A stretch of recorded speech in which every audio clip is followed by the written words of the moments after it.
When you play the Game of Thrones, you Subscribe and like. or you die. There is no middle ground. All right, hello YouTube, and welcome back to the Grease Goblin YouTube channel. In today's video, again, we are going to be talking about Stannis, and he is my favorite character. And specifically, I want to do something I haven't really talked about on this video. I've made Winds of Winter predictions for Stannis. I've talked about Stannis as a whole, but I haven't gone specifically in depth of how he actually is going to beat House Frey and House Bolton, and specifically in the Battle of Ice that is going to occur early in Winds of Winter. So this is going to be kind of a full analysis breakdown, looking at everything going on, everything surrounding the two sides, and who is going to most likely win. The end of this video, or maybe a part 2, will be kind of focused on how Stannis can take Winterfell. And I wanted to do this idea for two reasons. One, I was going to be in a video that House of the Stag was doing with Stannis' character, so I had a bunch of notes written down in preparation for that video. Scheduling didn't work out. I got sick the day we were going to record, so that ended up kind of falling through. So I wanted to at least take all this work that I'd done on the notes and at least present a video for my own. And also, I wanted to give some massive credit to the article that I looked through for this theory. And it's an extremely lengthy, like multiple pages worth of documentation of evidence of what's going on here and how Stannis could maybe win or maybe doesn't win. So again, I will have that article if you wanted to check out this theory even more lengthy. I took some of his main or broader points, used them into my interpretations of what I think is going to happen. So again, I would check that out as well if you wanted to get more of the grand scope. Now, before we get into the video, I've been plugging it all week. If you guys wanted to check out my second channel, that's going to be more on Lord of the Rings content or just secondary content. Whether that's other things I'm reading like The Witcher, I'm going to start reading that. So I kind of want to do a review of that. Maybe doing a review of Dune, looking at Percy Jackson series, Harry Potter, and that list goes on and on. That's going to be where all of that content's going to be. So again, if you wanted to watch any of that or just wanted to see more of me, I would subscribe there. And also on this channel, if you'd like to see more Song of Ice and Fire content, subscribe for more so you never miss an upload. So let's get into it. And this theory overall is given the title of the Night Lamp Theory.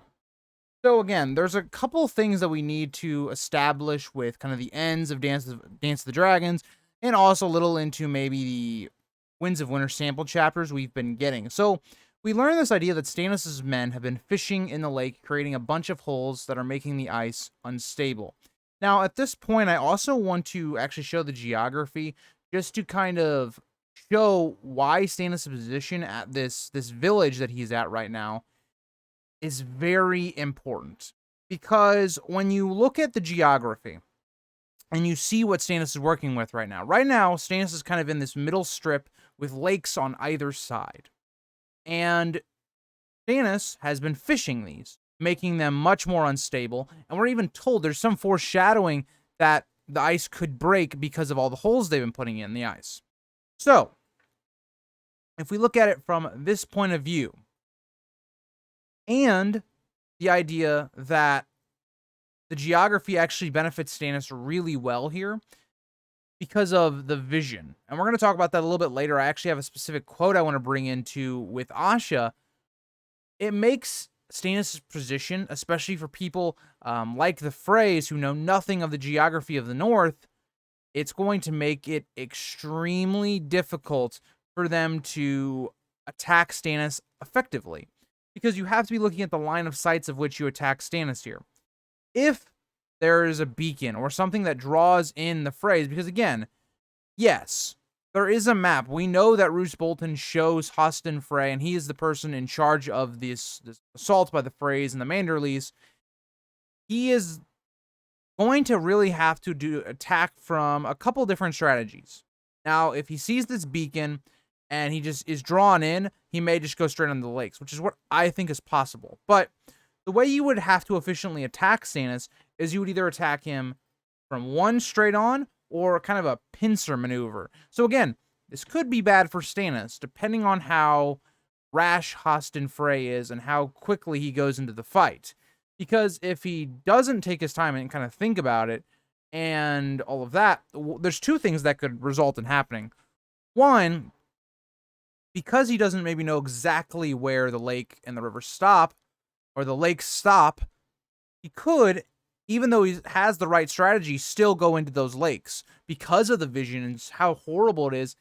He may think he's on the right spot with his army, and then it's the lake and then they all crash down. Now, the other point of this is the Freys do not want Stannis to escape, like the Blackwater, for instance. So, if you look at that idea, if the Freys were able to attack the Baratheon camp from both sides, Stannis would be in some trouble.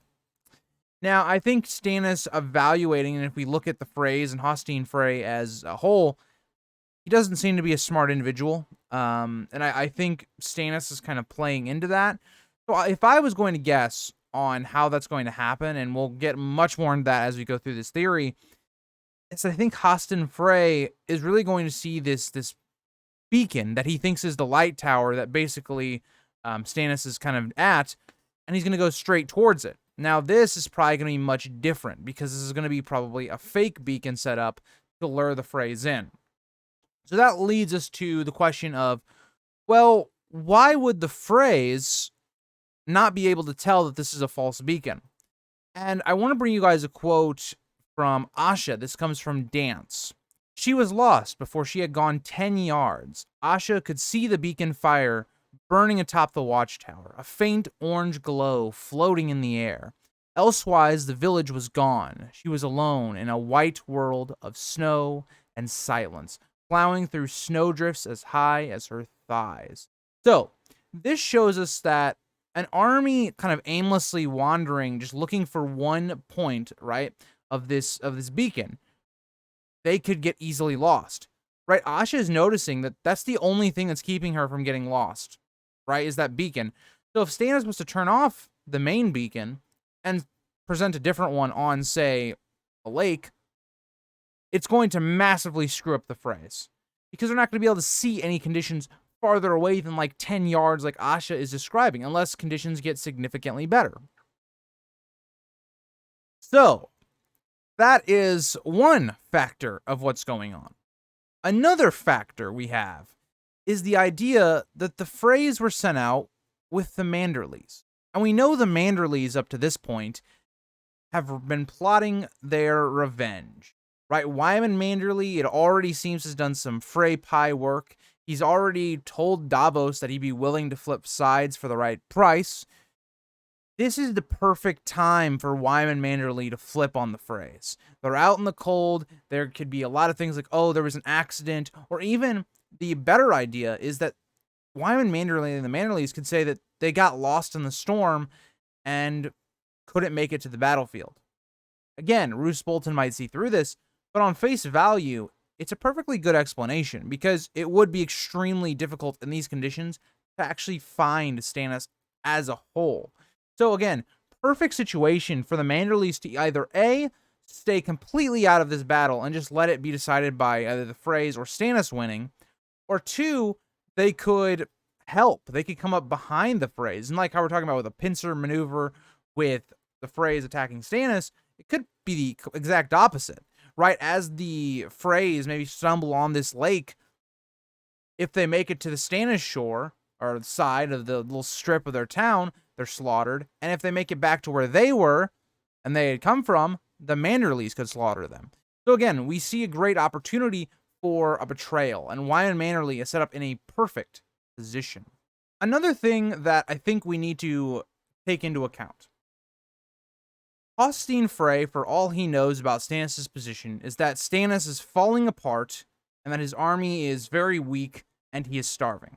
Which is slightly true. The Stannis camp is starving. They're not doing so good. But are they falling apart? It would not appear so. Stannis seems to be holding his ground and have a plan for what to do. So that right there is where we see Hostine Frey kind of underestimating Stannis. And I think this is going to prompt Hostine Frey to be rash, to not think militarily, thinking that as long as he can get to Stannis, they're going to win, because of the state of his army compared to Stannis' army. And again, I've already said, one of the Maesters gives Roose Bolton a map of the area. So Hosteen Frey should know to look for this light and beacon, and that is something that Stannis can use to his advantage.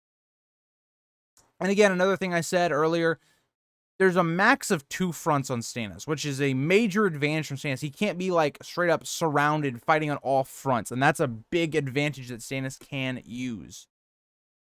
Just some more foreshadowing into why Stannis would use this idea of the night lamp, and we actually get a bit more foreshadowing in Dance.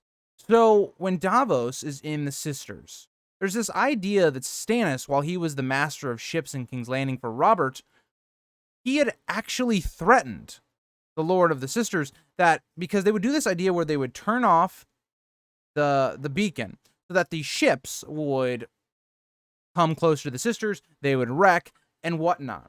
And so Stannis threatens if they keep doing that, he will personally come there and, fuck shit up. So again, Stannis already knows about this strategy when it comes to a navy purpose. So now he could then possibly use that in a military, just a land campaign. And I think that is the biggest reason we're told that little quote in Davos's chapter. How are they going to light another fake beacon to where it fools the phrase? Well, is there going to be some sort of sacrifice involved? There are a couple options that we've looked at so far. And the idea is, in Stannis' mind, right? In Stannis' mind, he believes that King's blood is what has to be burned. That's where the power resides. That's not really true with Mel, but as far as Stannis knows, that's what it is. So I think Stannis could use the power of R'hllor to then make the fire larger in a blood sacrifice. So then who does Stannis burn? And some people have pointed to Theon, Asha, because they would have King's blood through Balon saying that he is a king. And outside of that, who are the obvious choices? And there doesn't seem to be an obvious choice. Or is there? I would argue that Arnulf Karstark, who has been taken prisoner, and he has personally betrayed Stannis, because remember, he was going to flip, could be the person that is burned. Now remember, Arnulf is related to the actual Starks. Robb Stark was a king. Therefore, Arnulf, maybe kind of be a technicality, would still have King's blood. And we know Stannis is not the forgiving type.